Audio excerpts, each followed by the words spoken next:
അസ്സലാമു അലൈക്കും വറഹ്മത്തുള്ളാഹി. അഊദു ബില്ലാഹി മിനശ് ശൈത്വാനിർ റജീം. ബിസ്മില്ലാഹിർ റഹ്മാനിർ റഹീം. അൽഹംദുലില്ലാഹി റബ്ബിൽ ആലമീൻ. അസ്സലാത്തു വസ്സലാമു അലാ അഷ്റഫിൽ മുർസലീൻ വഅലാ ആലിഹി വസഹ്ബിഹി അജ്മഈൻ. അമ്മാ ബഅദ്. SYSന്റെ ആദർശ സമ്മേളനങ്ങൾ കഴിഞ്ഞ മാസം നടന്നല്ലോ. അപ്പം അതിൻ്റെ ഭാഗമായിട്ട് വിവിധ സ്ഥലങ്ങളിൽ ആദർശ സമ്മേളനങ്ങൾ നടന്നു. അതിൽ ചിലയിടങ്ങളിലൊക്കെ ഞാൻ പ്രസംഗിച്ചിരുന്നു. അതിൽ പ്രധാനമായും ഞാൻ പറഞ്ഞ ഒരു വിഷയം, കേരളത്തിലെ ബിദ്അഈ കക്ഷികൾ വിശ്വാസികളുടെ ആത്മീയത ചൂഷണം ചെയ്യുന്നവരാണ്. ആത്മീയമായി വിശ്വാസികളെ പിറകോട്ട് വലിക്കാൻ ആവശ്യമായ കാര്യങ്ങളാണ് അവർ ചെയ്തുകൊണ്ടിരിക്കുന്നത്. അതിൻ്റെ ഒരു ഉദാഹരണം എന്ന നിലക്ക് ഞാൻ പറഞ്ഞിരുന്നു, ഇസ്തിഗാസ, മഹാന്മാരോടുള്ള സഹായതേട്ടം വഹാബികൾ, മുജാഹിദുകൾ എതിർക്കുന്നത് ഈ ആത്മീയതയിൽ നിന്ന് ജനങ്ങളെ പിന്തിരിപ്പിക്കാൻ വേണ്ടിയാണ്. കാരണം അള്ളാഹു അല്ലാത്തവരോട് സഹായം തേടാൻ പാടില്ല എന്ന് അവർ പറയുന്നുണ്ടെങ്കിലും മനുഷ്യന്മാരോടും മറ്റു വസ്തുക്കളോടും സഹായം തേടാതെ, ആവശ്യപ്പെടാതെ ഒരാൾക്കും ജീവിക്കാൻ കഴിയില്ല. പക്ഷേ മുജാഹിദുകൾ മറ്റു വസ്തുക്കളോടും മറ്റു വ്യക്തികളോടും സഹായങ്ങൾ തേടുന്നുണ്ടെങ്കിലും മഹാന്മാരോടുള്ള തേട്ടത്തോട് മാത്രമേ അവർക്ക് വിയോജിപ്പുള്ളൂ. കാരണം മഹാന്മാരുമായുള്ള ഒരു മഹബത്തിൻ്റെ ഭാഗമാണല്ലോ നമ്മൾ അവരോട് സഹായം തേടുന്നത്. അതുകൊണ്ടാണ് അവരെതിർക്കുന്നത്. ഇല്ലെങ്കിൽ അവരതിനെ എതിർക്കുകയില്ലായിരുന്നു എന്ന് ഞാൻ പറഞ്ഞിരുന്നു. അതിന് ഇസ്തിഗാസ എന്നത് മഹബത്തിൻ്റെ ഭാഗമാണ് എന്നതിന് ഹദീസുകളൊക്കെ ഞാൻ ഉദ്ധരിക്കുകയും ചെയ്തിട്ടുണ്ട്. ഇപ്പം ഈ അടുത്ത ദിവസം ഒരു മൗലവിയുടെ ക്ലിപ്പ് കണ്ടു. ഞാൻ ഇത് വഞ്ചിക്കുകയാണ് ചെയ്തത്. പിന്നെ അഭൗതിക സഹായതട്ടവും ഭൗതിക സഹായതട്ടവും എന്ന് പറഞ്ഞിട്ട് അയാൾ സഹായത്തെ രണ്ടാക്കി ഭാഗിച്ചിട്ട് ഈ അഭൗതികതയെ മാത്രമേ അവരെതിർക്കുന്നുള്ളൂ, ഭൗതിക സഹായത്തെ എതിർക്കുന്നില്ല എന്ന് പറഞ്ഞു. സത്യത്തിൽ ഞാൻ ആ പറഞ്ഞത് ആ മൗലവി അംഗീകരിക്കുകയാണ് ചെയ്തത്. ഞാൻ പറഞ്ഞു, സാധാരണ നമ്മൾ സഹായം തേടുന്നതിന് വഹാബികൾക്ക് എതിർപ്പില്ല, മുജാഹിദുകൾക്ക് എതിർപ്പില്ല. പക്ഷെ അവരെതിർക്കുന്നതിനാണ് ആത്മീയ സഹായത്തെയാണ്. അതിന് അയാൾ പറഞ്ഞത് അഭൗതികത്തെ ഞാൻ എതിർക്കുന്നുള്ളൂ. ഈ അഭൗതികം എന്നത് തന്നെയാണ് ഈ ആത്മീയത. യഥാർത്ഥത്തില് സലഫികള് ആത്മീയതക്കെതിരാണ്. ആത്മീയത എല്ലാ വിധത്തിന്റെ ആളുകളും പണ്ട് കാലം മുതലേ ആത്മീയത എന്ന് പറയുന്നതാണ് അവരുടെ മെയിൻ പ്രശ്നം. അതെ അതെ, ആ ആത്മീയതക്കെതിരാണ് എന്ന് പൊതുസമൂഹത്തിൽ തുറന്നു പറയുമ്പോൾ സ്വാഭാവികമായിട്ടും ആളുകൾ അകന്നു പോകും. അതിനൊരു ഓമന പേരിട്ടതാണ് ഈ അഭൗതികം. ഈ അഭൗതികം എന്ന് പറഞ്ഞാല് എന്താണെന്ന് ജനങ്ങൾക്ക് തിരിയുന്ന രൂപത്തിൽ ഇന്നും അവർക്ക് പറയാൻ സാധിക്കില്ല. അഭൗതികം ഇപ്പൊ ഒരു നൂറ്റാണ്ടായി പറയുന്നു. ഇപ്പൊ അതിനേക്കാൾ ഏറ്റവും വലിയ രസം എന്ന് പറഞ്ഞാല് 2000 മുതൽ മുജാഹിദുകൾ 3 തൗഹീദിലാണ് പോകുന്നത്. ഈ 3 തൗഹീദും അഭൗതികത്തിന്റെ പേരിലാണ് മാറിയിരിക്കുന്നത്. അഭൗതികം എന്താണ് എന്നുള്ളത് മൗലവിമാർക്ക് ശരിക്കും പറയാൻ കഴിയും, തീരുമാനമായിട്ടില്ല. നമ്മളിപ്പോ ഒരു മഹാനോട് സഹായം തേടുമ്പോൾ ആ മഹാനോടുള്ള മഹബത്താണ് ഇവിടെ പ്രകടിപ്പിക്കുന്നത്. അതായത് ഞാനതിൽ ഉദ്ധരിച്ച ഹദീസ് ഇമാം നവവി തങ്ങൾ അദ്കാറിൽ കൊണ്ടുവന്ന ഒരു ഹദീസ് ഉണ്ടല്ലോ. അബ്ദുല്ലാഹി ഇബ്നു ഉമർ റളിയല്ലാഹു അൻഹുവിന് കാലിന് പ്രയാസം വന്നപ്പോൾ അടുത്തുള്ള ഒരു സ്വഹാബി പറഞ്ഞു, ഉദ്കുർ അഹബ്ബൻ നാസ്, നിങ്ങൾ ഏറ്റവും മഹബത്തുള്ള ആളുകളെ വിളിക്കുവിൻ. ആ വിളി അത് മഹബത്തിന്റെ ഭാഗമാണ്. ആ വിളി അല്ലാഹു തആല ആ അസുഖം മാറ്റി കൊടുക്കാൻ ഒരു സബബാണ് എന്ന് ആ സ്വഹാബി പഠിപ്പിക്കുകയാണ്. അത് ഞാൻ ഹദീസ് ആ പ്രസംഗത്തിൽ പറയുകയും ചെയ്തു. ഇമാം ബുഖാരി ഉദ്ധരിച്ചിട്ടുള്ള ഹദീസ്. അതെ അതെ അതെ, ഇമാമികളൊക്കെ ഉദ്ധരിക്കുകയും അത് പിന്നെ പലരും അത് ജീവിതത്തിൽ കൊണ്ടുവരികയും ചെയ്ത ഒരു സംഗതിയാണ്. ആകയാൽ ഈ മഹാന്മാരോടുള്ള സഹായത്തേട്ടം എന്ന് പറഞ്ഞാൽ അത് അവരോടുള്ള മഹബത്ത് പ്രകടിപ്പിക്കും. അതൊരു ആത്മീയതയുടെ ഭാഗമാണ്. അതെ അതെ, ആ ആത്മീയത ഇല്ലായ്മ ചെയ്യണം. അതെ, ഇപ്പൊ ഏത് വിഷയം, ഇപ്പൊ ഒരു മഹാനെ നമ്മൾ സന്ദർശിക്കുന്നു അല്ലെങ്കിൽ സിയാറത്ത് ചെയ്യുന്നു, ഇതിനൊക്കെ വഹാബികൾ എതിരേക്കും. സിയാറത്തിനെതിരാണ്. ഒരു മഹാനെ പിന്നെ അദ്ദേഹത്തിന്റെ കൈപിടിച്ചു മൊത്തുക, അതിനെതിരായിരിക്കും. അതുപോലെ ദിക്റിന്റെ മജ്ലിസുകൾക്കെതിരായിരിക്കും, സ്വലാത്തിന്റെ മജ്ലിസുകൾക്കെതിരായിരിക്കും. ഇപ്പൊ നിങ്ങൾ മുജാഹിദിന്റെ പരിപാടികളെ ശ്രദ്ധിച്ചു നോക്കൂ. സ്ഥാപനങ്ങളുടെ സമ്മേളനങ്ങളും സംഘടനാ സമ്മേളനങ്ങളും ഒക്കെ നടക്കുന്നുണ്ട് 3-4 ദിവസം. അതിലൊരൊറ്റ ദിവസവും ഒരു സ്വലാത്ത് മജ്ലിസ് ഉണ്ടാവില്ല, ഒരു ദിക്റിന്റെ മജ്ലിസ് ഉണ്ടാവില്ല. അങ്ങനത്തെ ഒരു ആത്മീയത ഉണ്ടാക്കുന്ന ഒരു സംഗതി ഉണ്ടാവില്ല. മറിച്ച് എല്ലാ പരിപാടിയിലും ഈ ഔലിയാക്കളെ നിസ്സാരപ്പെടുത്തുക, അതുപോലെ മൗജിദത്ത് കറാമത്തിനെ നിഷേധിക്കുക, ഇത്തരം വിഷയങ്ങളായിരിക്കും അവർ സമൂഹത്തിന് കൈമാറുക. അതുകൊണ്ടാണ് ഞാനത് മനഃപൂർവ്വം പറഞ്ഞത്. ഈ ആത്മീയതയ്ക്ക് എതിരെ പ്രവർത്തിക്കുന്ന ഒരു വിഭാഗമാണ് മുജാഹിദ് പ്രസ്ഥാനം. അതുകൊണ്ടാണ് അവർ ഇസ്തിഹാസയെ എതിർക്കുന്നത്. അതിനെ മറച്ചു വെക്കാനുള്ള ഒരു പുകമറ ഉണ്ടാക്കലാണ് അഭൗതികം എന്ന അതേ പരിപാടിയാണ് ഈ മൗലവിയും ചെയ്തത്. ഭൗതികം അഭൗതികം എന്നിട്ട് അയാൾ അതിന് തെളിവുത്തിരിക്കുന്നുണ്ട്. എന്തായാലും നമുക്ക് അസ്സൽ ഉസ്താദ് പറഞ്ഞ SBS സമ്മേളനത്തിൽ പ്രതിപാദിച്ചിട്ടുള്ള വിഷയങ്ങളെ എതിർത്തുകൊണ്ട് മൗലവി രംഗത്ത് വന്നിട്ടുണ്ട്. അദ്ദേഹത്തിന്റെ ക്ലിപ്പുകൾ നമുക്കൊന്ന് കേട്ടു നോക്കാം. ഏതാണ് ഭൗതിക തേട്ടം അഭൗതിക തേട്ടം വേർതിരിച്ച് തന്നെ വിശുദ്ധ ഖുർആൻ പഠിപ്പിക്കുന്നില്ലേ? നോക്കൂ, ഭൗതികമായി നാം തേടുന്ന സഹായ തേട്ടം പരിശുദ്ധ ഇസ്ലാം നമുക്ക് അനുവദിച്ചു തന്നതാണ്. വതആവനു അലൽ ബിർരി വത്തഖ്വ വലാ തആവനു അലൽ ഇസ്മി വൽ ഉദ്വാൻ. നിങ്ങൾ നന്മയിൽ പരസ്പരം സഹകരിക്കുക, തിന്മയിൽ സഹകരിച്ചു പോകരുത്. വിശുദ്ധ ഖുർആനിന്റെ കൽപ്പനയാണ്. ഇത് സാധാരണ മൗലവിമാർ ഉദ്ധരിക്കുന്ന ഇത്ര ഈ ആയത്തുകളൊക്കെ സാധാരണ മൗലവിമാർ ഉദ്ധരിക്കുന്നതാണ്. എന്തിനു വേണ്ടിയിട്ട്? അഭൗതികമായ സഹായം ഖുർആൻ പഠിപ്പിച്ചിട്ടില്ല, ഭൗതികമായ സഹായം തേടാൻ പഠിപ്പിച്ചു എന്നാണ് അദ്ദേഹം പറഞ്ഞതിന് ആയത്തോതി. വാസ്തവത്തിൽ ഇവരുടെ ഒരു ഗതികേട് തന്നെ ദുർവ്യാഖ്യാനാണിത്. അതിന്റെ വേറെ ഏതെങ്കിലും ഒരു ആയത്ത് ആ വിഷയത്തിൽ ഉണ്ടെങ്കിൽ അത് ഓതും. ഞാൻ തോന്നുന്നത് അവരുടെ അങ്ങേയറ്റത്തെ ആശയം ഇല്ലായ്മ, ദാരിദ്ര്യം ആണ് ഈ ഓതിയത്. ചെയ്യുന്ന ഒരു പിന്നെ ജനങ്ങളെ പൊട്ടീസാക്കുന്ന ഒരു പരിപാടി ഉണ്ട്. തആവനു അലൽ ബിർരി വത്തഖ്വ, തഖ്വയിലും നന്മയിലും നിങ്ങൾ പരസ്പരം സഹായിക്കണം എന്ന് പറഞ്ഞിട്ട് അയാളെ വക കൊടുക്കുകയാണ്. ഭൗതിക കാര്യങ്ങളിൽ നിങ്ങൾ സഹായിക്കും. ഈ ഭൗതിക കാര്യങ്ങളിൽ എന്നത് അത് ഏത് പദത്തിന്റെ തആവനു എന്ന് പറഞ്ഞാൽ നിങ്ങൾ പരസ്പരം സഹായിക്കുന്നേ ഉള്ളൂ. അതിൽ ജനങ്ങൾക്ക് മനസ്സിലാക്കാൻ വേണ്ടി ഇങ്ങനെ പറയാം, ഭൗതികവും ആത്മീയതയും. അഭൗതികം എന്ന് പറഞ്ഞാൽ ആത്മീയതയാണ്.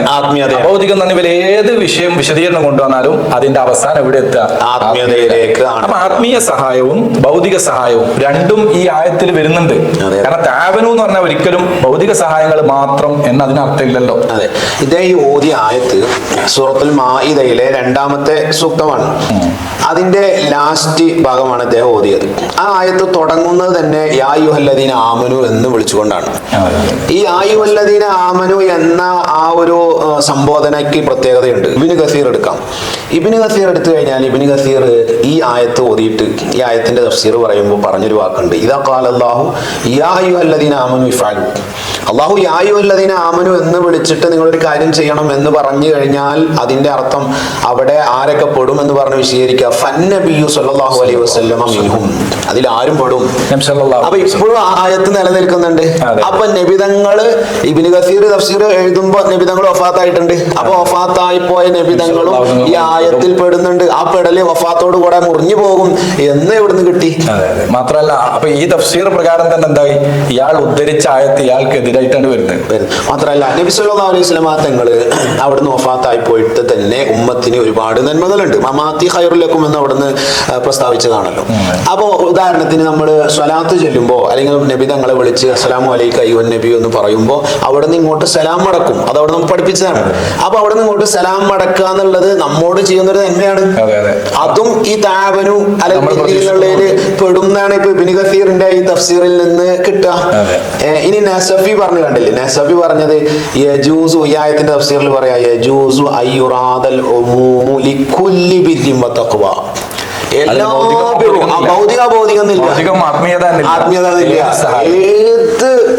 ഗുണം ആർക്ക് കിട്ടുന്നുണ്ടോ അതൊക്കെ ഇതിൽ കടന്നു എന്ന് പച്ചയായിട്ട് പറയാം. നമുക്ക് മറ്റൊരു ചർച്ചയിലേക്ക് കൊണ്ടുപോയത് തആവനു എന്ന പദം ഇയാള് പറയുന്ന ഭൗതികം എന്നതിന് മാത്രമാണോ ഉപയോഗിക്കുക? അല്ല, ആത്മീയ സഹായത്തിനും ഉപയോഗിക്കാറുണ്ടോ? അത് ഉപയോഗിക്കാറുണ്ട്, പല സ്ഥലത്തും ഉപയോഗിക്കലുണ്ട്. അത് ഇവർക്ക് പറ്റുന്ന തരത്തിൽ നമുക്ക് പറയാം. ഇവരുടെ ഏറ്റവും വലിയൊരു നേതാവുണ്ട് തഫ്സീർ അൽ മനാറിന്റെ മുഹമ്മദ് റഷീദ് ഇബ്നു അലി കേരളക്കാർക്ക് ഒരിക്കലും മറക്കാൻ പറ്റാത്തൊരു സംഗതിയാണ്. കാരണം ഇപ്പൊ കേരളത്തിന്റെ മുഖപത്രത്തിന്റെ പേര് അൽമനാർ എന്നാണ്. ഈ അൽമനാർ എന്ന് പേര് വരാനുള്ള കാരണം തഫ്സീറുൽ മനാറാണ്. ഈ തഫ്സീറുൽ മനാർ ഈ പിന്നെ റഷീദ് റിളയുടെ പ്രസിദ്ധീകരണം വായിച്ചിട്ടാണല്ലോ വക്കം മൗലവി ആശയം കൊണ്ടുവരുന്നത്. അപ്പൊ അതിന് പിന്നെ വക്കം മൗലവി ഇവിടെ പ്രസിദ്ധീകരിച്ച ഒരു മാസിക ഉണ്ടായിരുന്നു, ദീപിക എന്ന പേരും ഈ അൽമനാറിന്റെ പരിഭാഷയാണ് ദീപിക എന്നുള്ളത്. അതിനോട് ഉള്ള ഒരു ബന്ധമാണ്. അതേ ബന്ധം കേന്ദ്രം ഇന്നും നിലനിർത്തി പോരുന്നുണ്ട്. ഈ അൽമനാർ എന്ന മാസികക്ക് പേരിടാൻ തന്നെ കാരണം ഈ പ്രസിദ്ധീകരണം. എന്തായാലും തഫ്സീറുൽ അൽമനാറിൽ ഇദ്ദേഹം പറഞ്ഞത് എന്താണ്? തആവനു എന്ന് പറഞ്ഞു കഴിഞ്ഞാൽ ഇവിടെ ഭൗതിക സഹായം പെടുള്ളൂ, ആത്മീയ സഹായം പെടൂല. ഈ താവനു എന്നുള്ള ഈ പദം തഫ്സീർ അൽ-മനാറിൽ റഷീദ് റിള ഉപയോഗിക്കുന്നത് നമുക്ക് നോക്കാം. സൂറത്തുൽ അഅറാഫിന്റെ ലാസ്റ്റ് ഭാഗത്തുള്ള ഒരു ആയത്തിന്റെ ഒരു പൊളിയാണ്. നിങ്ങൾ പങ്കു ചേർക്കുന്ന, നിങ്ങൾ ആരാധിക്കുന്ന നിങ്ങളുടെ ദൈവങ്ങളെ നിങ്ങൾ വിളിക്കൂ, എന്നിട്ട് ആ ദൈവങ്ങളും നിങ്ങളും കൂടിയിട്ട് എന്നെ അങ്ങ് നശിപ്പിക്കാൻ ശ്രമിച്ചോളൂ എന്ന് നബി സല്ലല്ലാഹു അലൈഹി വസല്ലം തങ്ങള് മക്കത്തെ മുശ്രിക്കീങ്ങളോട് പറയാണ്. മക്കത്തെ മുശ്രിക്കീങ്ങൾ അവർ ആരാധിക്കുന്ന ദൈവത്തെ വിളിക്കുന്നത് എന്തായാലും ഇവരുടെ ഭാഷയിൽ അബോധികാണെന്നുള്ള തർക്കമില്ലാത്ത കാര്യമാണല്ലോ. ആ കാര്യം വിശദീകരിച്ചുകൊണ്ട് തഫ്സീർ അൽ-മനാറിൽ പറയാണ്,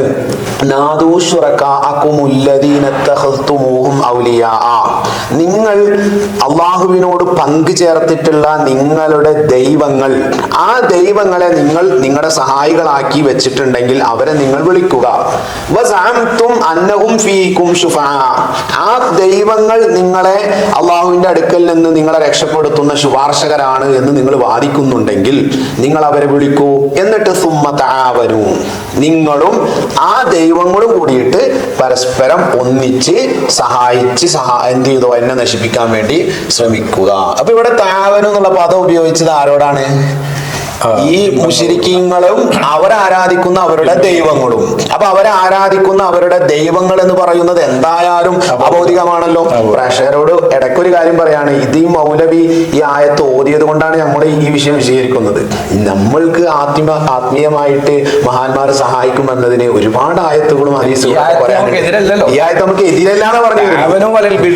ആത്മീയമായും ഭൗതികമായും ഒക്കെ അതിൽ പെട്ടു എന്നാണ് നമ്മൾ പറയുന്നത്. ഇത് നമുക്ക് എതിരല്ല. അദ്ദേഹം ഈ പറഞ്ഞത് തനിച്ച വിവരക്കേടാണ് എന്നാണ് നമ്മൾ പറയുന്നത്. ഈ മൗലവിയും ഇദ്ദേഹത്തിന്റെ ആളുകളൊക്കെ ഇത് വിശദീകരിക്കണം. അതുപോലെ മൂസാ നബിയുടെ സംഭവവുമായി ബന്ധപ്പെട്ട് മൂസാ നബിയുടെ കയ്യിൽ നിന്ന് ഒരു മനുഷ്യൻ മരണപ്പെടുന്നുണ്ട്.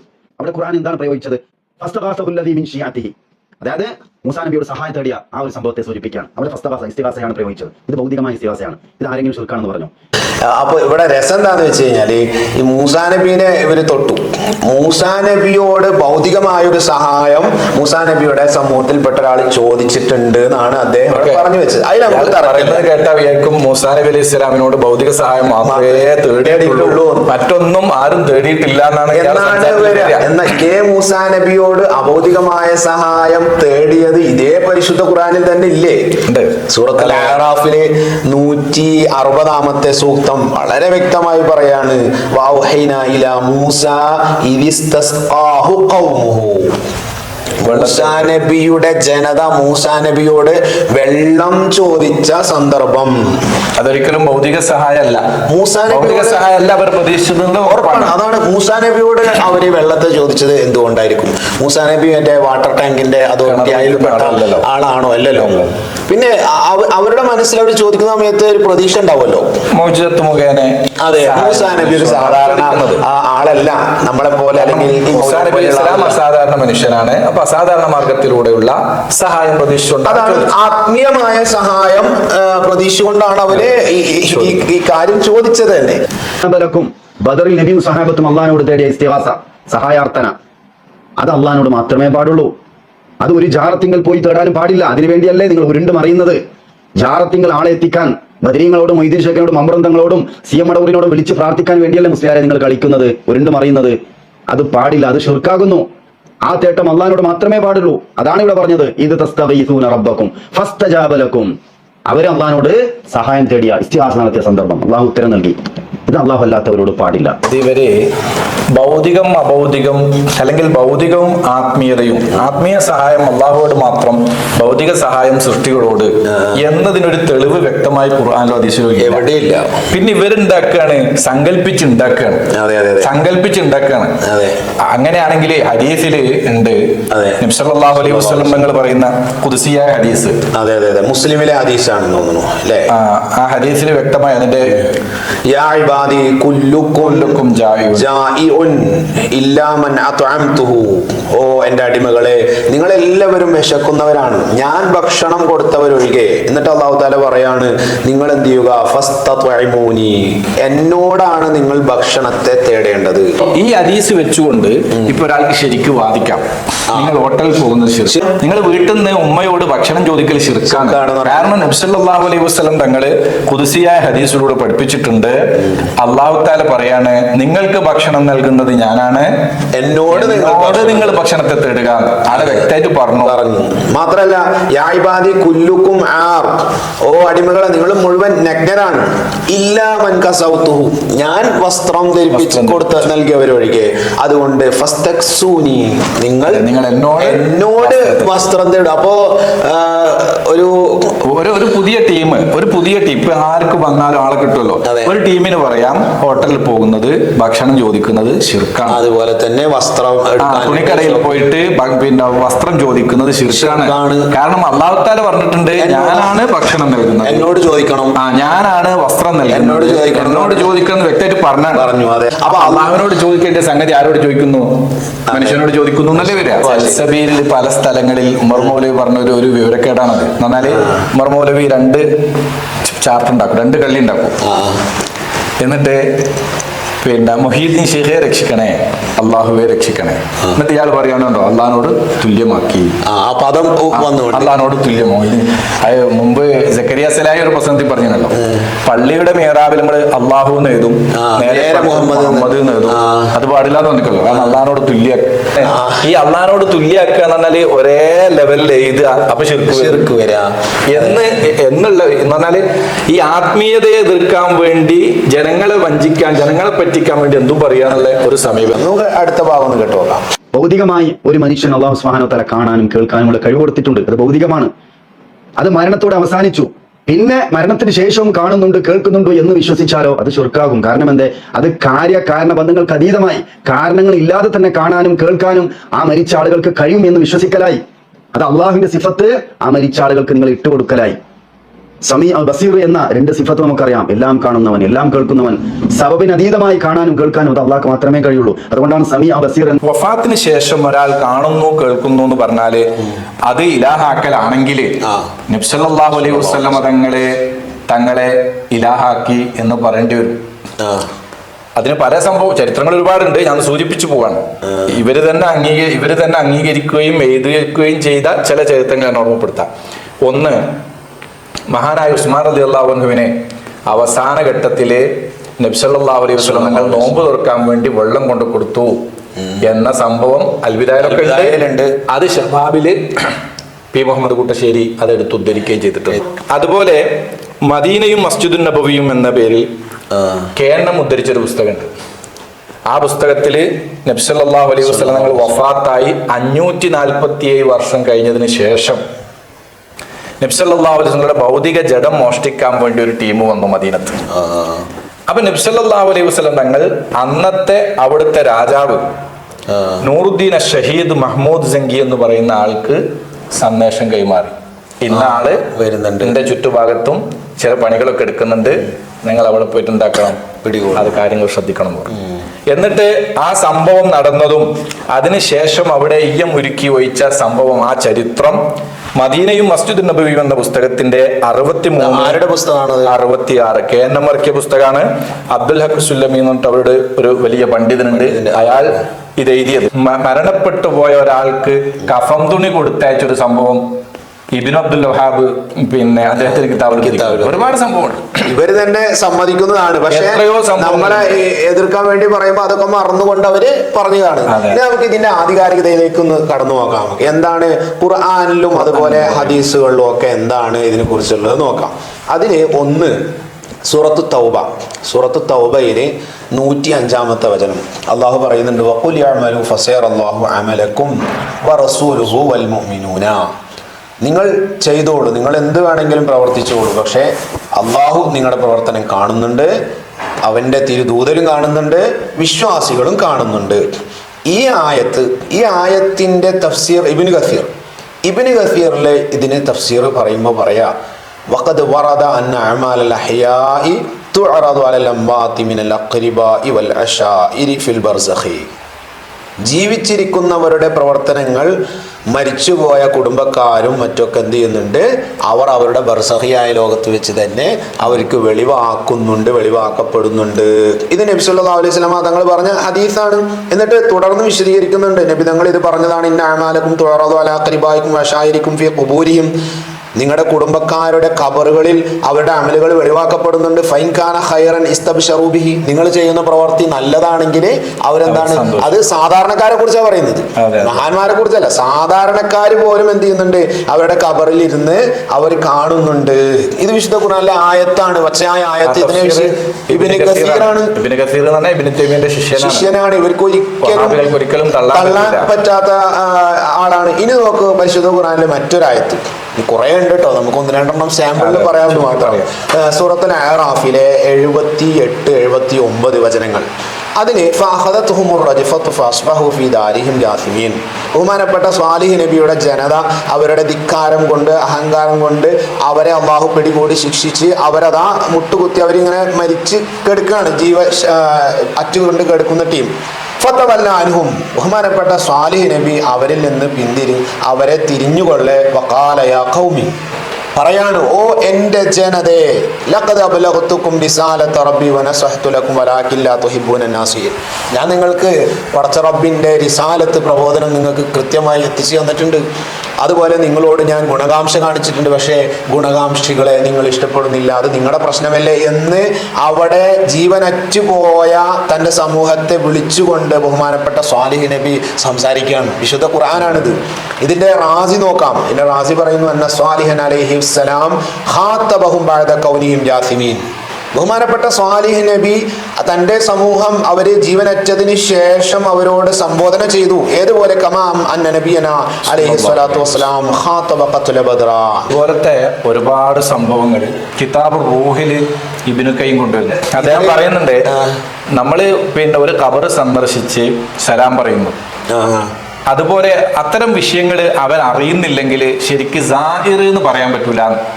സന്ദർശിക്കപ്പെടുന്ന ആള് അറിയുന്നില്ലെങ്കിൽ അതിനെക്കുറിച്ച് സാഹിർ എന്ന് വരെ പറയാൻ പറ്റൂല എന്ന് അദ്ദേഹം പറയുന്നുണ്ട്. വിശദമായി ഹദീസുകളൊക്കെ ഉദ്ധരിച്ചുകൊണ്ട് വിശദമായി പറയുന്നുണ്ട്. ഇബ്നുൽ ഖയ്യിമിന്റെ ഇബാറത്ത് അതിന്റെ ഒരു പൂർണ്ണരൂപം കിതാബ് റൂഹിൽ നമുക്ക് വായിക്കാം. വഖദ് ശറഅ നബി സല്ലല്ലാഹു അലൈഹി വസല്ലം ലി ഉമ്മത്തിഹി ഇദാ സല്ലമു അലാ അഹ്ലിൽ ഖുബൂരി അയ്യുസല്ലിമു അലൈഹിം സലാമ മൻ യുഖാതിബൂന. മരിച്ചുപോയ ഖബറിലുള്ള ആളുകളോട് സലാം പറയുമ്പോൾ അവരെ നേരെ അഭിസംബോധന ചെയ്യുന്ന ശൈലിയിലാണ് മുത്തുനബി ഉമ്മത്തിനെ പഠിപ്പിച്ചത്. അസ്സലാമു അലൈക്കും ദാറ ഖൗമിൽ മുഅ്മിനീൻ എന്ന് നേരിട്ട് മുന്നിലുള്ള ആളോട് സലാം പറയുന്ന ശൈലിയാണ്. അല്ലെങ്കിൽ എങ്ങനെ പറയേണ്ടത്, അള്ളാഹു അവരെ നീ രക്ഷപ്പെടുത്തണേ, ആ രൂപത്തിലാണ് സലാം പറയേണ്ടത്. ഇതപ്പോ മുന്നിലുള്ള നേരെ അവർ കാണുന്നു എന്ന നിലയ്ക്കാണ് സംബോധന ചെയ്യുന്നു. ഇത് കേൾക്കുകയും ചിന്തിക്കുകയും ചെയ്യുന്ന ആളുകളോട് പറയുന്ന അഭിസംബോധനയാണ് അസ്സലാമു അലൈക്കും ദാറ ഖൗമിൻ മുഅ്മിനീൻ. എന്നിട്ട് പറയാ, വലൗലാ ദാലിക ലകാന ഹാദൽ ഖിതാബു ബിമൻസിലത്തി ഖിതാബിൽ മഅദൂമി വൽ ജമാഅ. ഈ സലാം പറയലെങ്ങാനും മരിച്ചവരെ അറിയുന്നില്ലെങ്കിൽ അവര് തൂണ് പോലെയാണ്, ചുമര് പോലെയാണ്, അല്ലെങ്കിൽ ഇല്ലാതെ വെറുതെ ഒരു ശൂന്യതയിൽ നോക്കിയിട്ട് അസ്സലാമു അലൈക്കും എന്ന് പറഞ്ഞാൽ എങ്ങനെ ഉണ്ടാവും? അങ്ങനത്തെ ഒരു തർക്കശരത്തില്ലാത്ത ഒരാൾ ചെയ്യുന്ന പോലത്തെ പരിപാടിയായി എന്നാണ്. എന്നിട്ട് അതിന് ശേഷം പറയാ, വസ്സലഫു മുജ്മിഊന അലാ ഹാദാ. സലഫികൾ പൂർവികർ ഈ വിഷയത്തിൽ അവർ ഐക്യകണ്ഠേന ഇജ്മാ കൊണ്ട് അവർ സ്ഥിരപ്പെടുത്തിയ വിഷയമാണ്. ആരാ പറയുന്നത്? ഇവരുടെ നേതാവ് ഇബ്നു തൈമിയയുടെ നേരെ ശിഷ്യൻ ഇബ്നുൽ ഖയ്യിമാണ് പറയുന്നത്. ഇനി ഒക്കെ ഇബ്നു തൈമിയ തന്നെ പറഞ്ഞിട്ടുണ്ട്, മജ്മുൽ ഫത്താവിൽ പറഞ്ഞിട്ടുണ്ട്, ഫൈനൽ മയ്യിത്ത് യസ്മഉ നിദാ, മയ്യിത്ത് അവരെ വിളിക്കുന്ന വിളി കേൾക്കും. ഏതുപോലെ കമാ സബത ഫി സ്വഹീഹ്, ബുഖാരിയിലുള്ള ഹദീസാണ്, ഇന്നഹു ലയസ്മഉ ഖറാനി ആലിം. ഹദീസ് കുറേ ഉണ്ടെന്ന് ഞാൻ പറഞ്ഞല്ലോ, അവരെ ഹദീസ് ഇതാണ്. ചെരുപ്പിന്റെ വാറടി ശബ്ദം പോലും ഖബറിന്റെ ഉള്ളിലുള്ള മയ്യത്ത് കേൾക്കുമെന്ന് പച്ചയായ ഹദീസ്. മൗലവി എന്താ പറഞ്ഞത്? മരിച്ചുപോയവർ കേൾക്കുമെന്ന് വിശ്വസിച്ചാൽ അത് ശിർക്കാണ്. അല്ലാഹുവിന്റെ സമയം ബസീറും തുല്യതയുണ്ട്. പച്ചയായ സ്വഹീഹുൽ ബുഖാരി മുസ്ലിമിൽ സ്ഥിരപ്പെട്ട നിബിധങ്ങൾ പറഞ്ഞതായി തർക്കമില്ലാത്ത ഈ ഹദീസിന് നേരെ വിരുദ്ധം അല്ലെ? അടിസ്ഥാനപരമായ വിവരമില്ലാത്തതാണ് ഏറ്റവും വലിയ പ്രശ്നം. ഇനി നോക്ക്, ബുഖാരിയിൽ തന്നെ മറ്റൊരു ഹദീസ് ഉണ്ട്. ബദറിൽ ശത്രുക്കളൊക്കെ ജീവനറ്റ് കിടക്കുന്ന സമയത്ത് അവരെ വിളിച്ച് നിബിധങ്ങള് സംസാരിക്കുന്നുണ്ട്. ആ സമയത്ത് സ്വഹാബത്ത് ചോദിക്കുന്നുണ്ട്, നബി അവർ കേൾക്കുവോ എന്ന് ചോദിക്കുന്ന സമയത്ത് നബി സല്ലല്ലാഹു അലൈഹി വസല്ലം തങ്ങൾ പറയുന്നുണ്ട്, മാ അൻതും ബി അസ്മാ ലിമാ അഖൂലു മിൻഹും. നിങ്ങളെയൊക്കെ ഉഷാറായിട്ട് ആര് കേൾക്കും? ഈ മരിച്ചുപോയ മനസ്സിലായി. അഥവാ റസൂലുള്ളാഹിക്ക് തിരിയാത്ത ശിർക്ക്, അതുപോലെ തന്നെ സ്വഹാബത്തിന് തിരിയാത്ത പരിശുദ്ധ ഖുർആന് എതിരായിട്ടുള്ള ഒരു പ്രത്യേക തരം വാദം, ഇതാണ് ഈ മൗലവി പറഞ്ഞുകൊണ്ടിരിക്കുന്നത്.